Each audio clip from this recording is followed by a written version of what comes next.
Imagine this. You're a federal employee, a veteran, tired of the stress, of the threats of rifts, the budget cuts, and now you're being offered a way out. Not a pink slip, a pathway. But most people have no idea how to use it until now. If you're a veteran in federal service, you've got power moves on the table that most never play.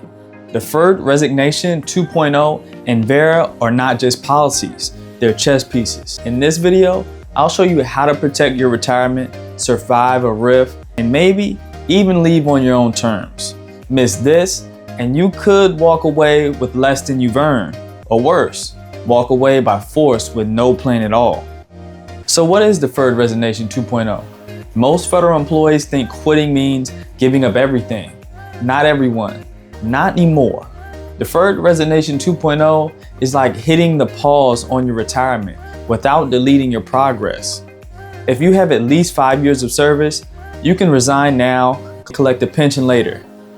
That's called deferred annuity. And if you bought back your military time, that clock starts ticking even sooner.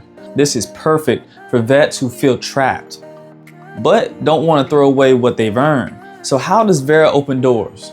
By the way, Vera means Voluntary Early Retirement Authority. Let's say your agency's restructuring, merging, or bleeding budget. That's when Vera steps in. If you've got 20 years of service at age 50 or 25 years of service at any age, you can walk out with a retirement. Check now, not later. It's like getting the green light for early retirement, only for those who know when and how to ask. Here's an important note. Vera isn't always offered. It's time limited and situational. You've got to be ready before the opportunity arrives, or you'll miss it. All right, so let's pause for a second, because if any of this sounds like your situation, you need to grab my rift survival guide I put together at simplevetbenefits.com. It walks you through how to calculate your Vera eligibility, what Deferred Resignation 2.0 really means for your future pension, how to check your retention standing in a rift, how to make sure your military time is working for you, not forgotten by HR. I also included a checklist of questions to bring to HR so you don't walk into the conversation unarmed. And while you're on the move, you'll want a solid chest pack to keep your essentials tight and your exit tactical. Check the one I recommended in the video description. Built to carry your keys, cards, ID, and confidence. Rifts don't start with sirens. They start with whispers. Leadership says things like streamlining, reorg, workforce shaping, but if you're not prepared, that quiet language turns into loud consequences. As a veteran, you may actually have higher retention rights. That means you might survive a rift, while others don't. If you know how to leverage your veteran preference points, performance appraisals, competitive status, and military time buyback, you don't want to hope HR gets it right. You want to walk in knowing exactly how your profile stacks up. Let's run a real example.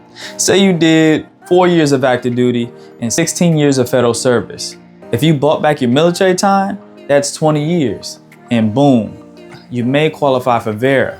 But that's the trap. If you didn't buy back that military time, you might be stuck at 16 and lose out on early retirement entirely.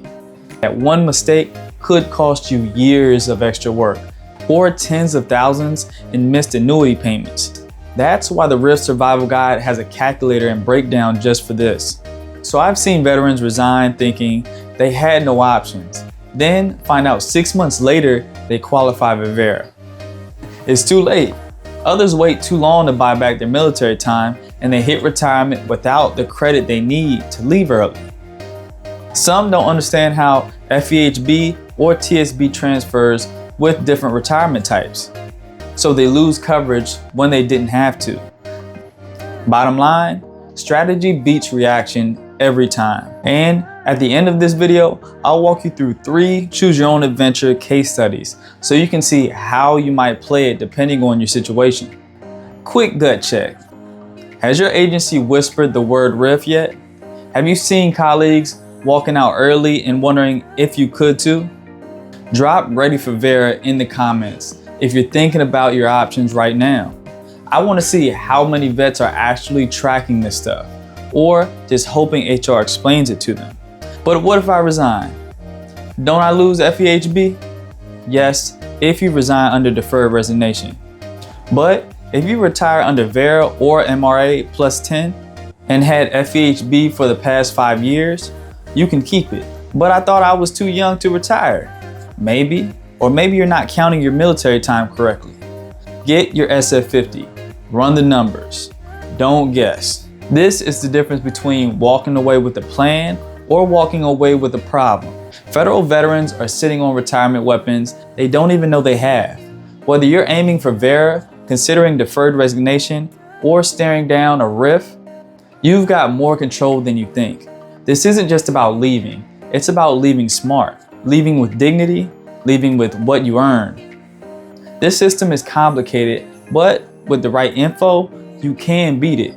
If this helped you, share it with someone in your agency asking the same questions, and watch the next video in this series. It's right here on the screen, and it's loaded with info that could put thousands back in your pocket. See you in the next one, and remember, strategy beats surprise.